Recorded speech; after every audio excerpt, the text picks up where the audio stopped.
Now, I don't think there's any like red flags here by any means, but you really want to play to your advantages, right? So, right below your name, you can actually put something like interesting there that grabs people's attention. Now, what most people will do is they'll be like, I help blank do blank in less time or something like that. Like we all know that those people have done some kind of like program where they got copy and paste like cut template. It's like if it starts with I help, I don't talk to Same. them most of the time.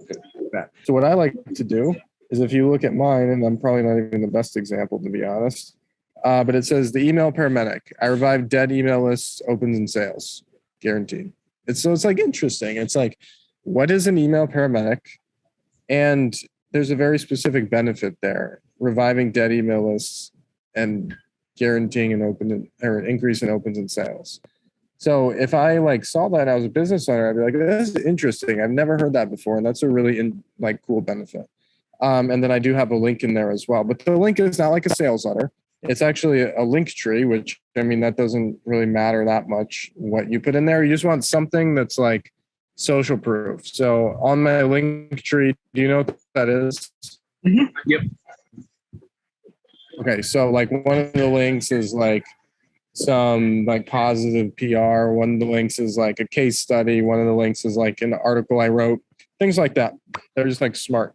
So that's one thing. Obviously the cover photo as well makes a difference.